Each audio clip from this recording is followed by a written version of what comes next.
విశ్వాసంతో విను. మీరు ధైర్యం తెచ్చుకొని మీ తలలెత్తుకొనిడి. మీ విడుదల సమీపించుచున్నదనెను. లూకాసు వార్త 21:28. హెబ్రీ పత్రిక 12:1.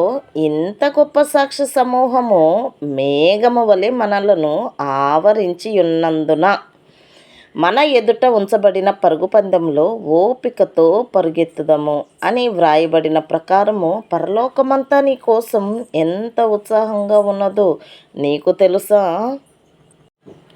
నువ్వు ఒంటరిగా పరిగెత్తడం లేదు. నీ పరుగులో నమ్మకముంచి నిన్ను విశ్వసించే వారితో పరలోకపు వీధుల నిండి ఉన్నాయి. నీవు నిరుత్సాహపడినప్పుడు, నీవు వదులుకోవడానికి శోధింపబడినప్పుడు నిన్ను ఉత్సాహపరిచే పరలోక పరిశుద్ధుల నుండి వినబడే ఆనంద ధ్వనులు ఒక్కసారి విశ్వాసంతో విను అని యేసయ్య చెప్పారు.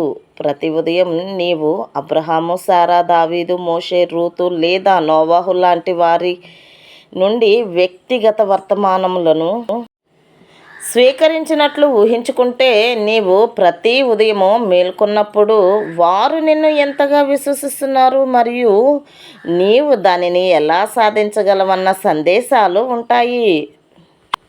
విశ్వాసవీరుల సాక్ష్యములలో వారి మాటలు కొంత విలువ కలిగి ఉంటాయి. నీవు వాటిని వినగలిగితే నిన్ను నువ్వు ప్రోత్సహించుకో.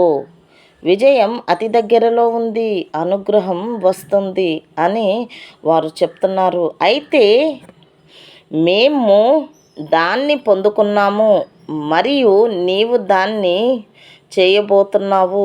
దేవుడు మన కొరకు చేశారు, ఆయనే నీ కోసం చేయబోతున్నారు. దేవా దీవించుము. ఆమేన్.